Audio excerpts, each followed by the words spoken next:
In a world where trends come and go, one has persisted, captivating the attention of millions.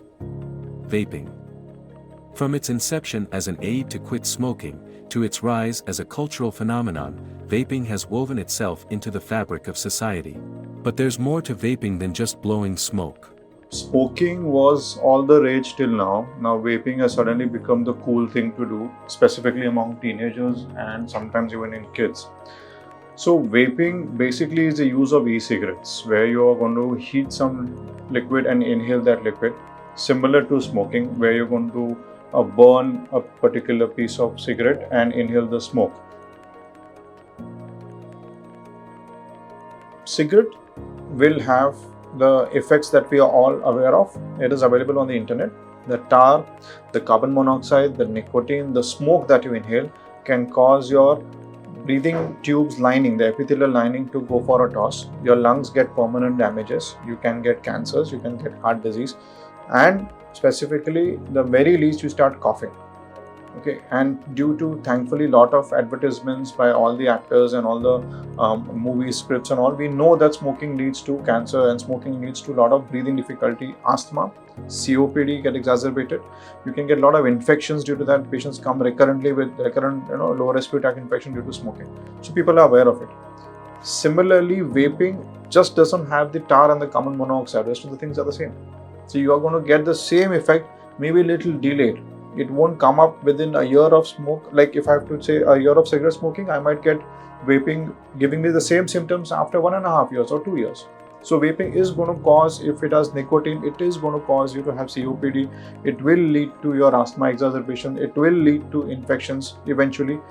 We do not have enough data to tell you that it is bad. So that does not mean it is safe. It has just come up now. And since it is no data, people assume nothing is going to happen. But when the smoking started, after 20 years, we realized what it causes, and I'm sure vaping will land at the similar place. Most of the vapes that I use have nicotine in them. They have some added flavors in them.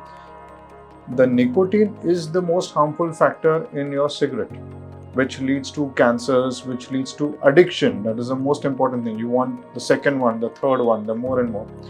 Along with that, it can cause a lot of heart disease, lung diseases like COPD, your asthma can get exacerbated. Even the vehicular smoke can exacerbate your asthma. So imagine a vape directly going inside your lungs, along with the flavors that are attached. Vaping, I feel is more dangerous than cigarette smoking because now it has got an attached cool factor to it, which makes it even more dangerous, and it has the same addictive potential as smoking. From 2022 to 2023, India there is a jump of 50% more consumption of vaping. So it has jumped by 50%. Current last statistics that I read was 32 crore people have used e-cigarettes. Now, that's a huge number. Okay, so suddenly people have thought it's safer. It's not safe. It's absolutely not safe. In the current times, anything which is associated with health benefits, something becomes very prominent. During the COVID times, we saw a lot of health supplements being aggressively promoted because people thought that is healthier. So people who are addicted to nicotine and cigarettes, suddenly if you tell them, okay, vaping is okay, acceptable, they tend to jump over to that ship where they don't lose the nicotine kick, but they find this is safer. But that's not true. So the cool factor, the availability has increased, and secondly, the myth associated that it is safer, or probably I would say in short healthier as compared to cigarette smoking. That is the myth people need to understand. That's not true. You can't quit a poison by taking another poison. So we do use nicotine replacement therapies in people who are addicted to tobacco in a chewable form or in a smoke form, like cigarettes or BDs. But that is a very low dose. And that's a medically studied dose. This dose does not cause long-term complications. So we can use that dose as a de-addiction protocol for people addicted to nicotine in any form. So nicotine patches, nicotine chewing gums we use. Vaping fits nowhere in the picture of nicotine de-addiction. Secondly, as I said, it's a smoke going in your lungs. Even a vehicular smoke will give you trouble. Imagine a smoke you are inhaling directly in your lungs. For asthma patients, we sometimes tell them, even the cooking mein they put tadka lagate, even that smoke gives them cough. So imagine you inhaling a smoke inside to quit something or to run away from a disease is not going to work. You're going to definitely have problems. Vaping cannot be used as a nicotine replacement therapy. In short, you have to use the medically approved therapies which are known to work.